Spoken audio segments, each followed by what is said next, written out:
I want us to have a frontier in space. I want to live in the society that has a frontier. And if the only way to get that is to build it, then I'm going to build it.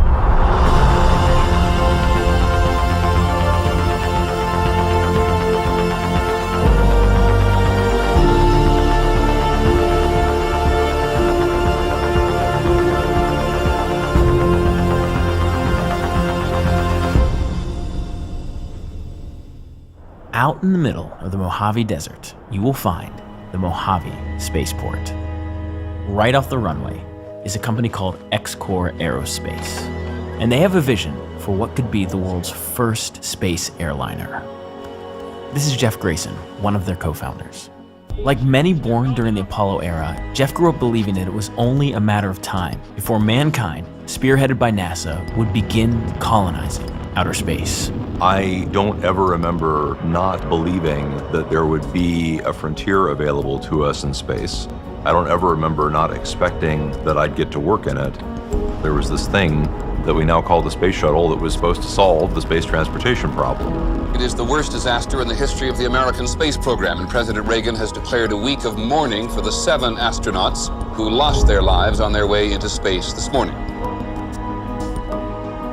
Not only had NASA known about that problem and not fixed it, they had known about lots of other problems and not fixed them. And that was really the moment where I said, it doesn't matter how much money Congress does or doesn't give NASA, this agency is not going to get me off this planet.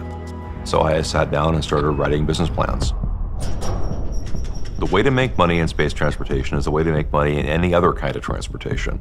It's called the Southwest Airlines model. You keep the wheels in the wheel well. Every minute that it's not in the air is a minute wasted.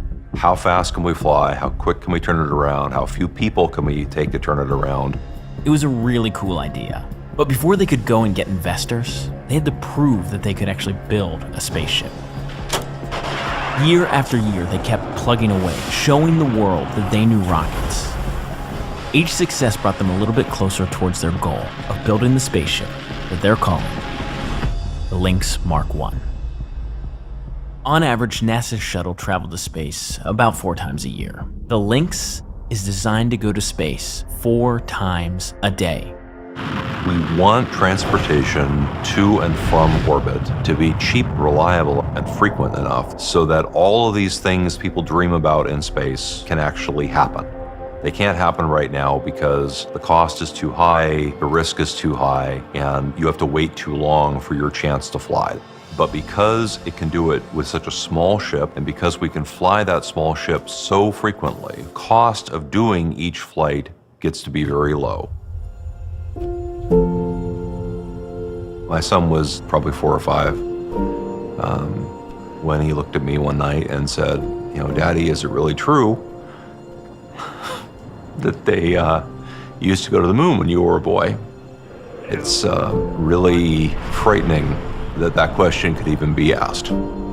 That's what a dark age is. A dark age is not when you have forgotten how to do something, it's when you forgot that you could. People look at things like going to the moon, and they don't even know that that's a thing that can be done. We did do them, we can do them, we just have to decide to do them.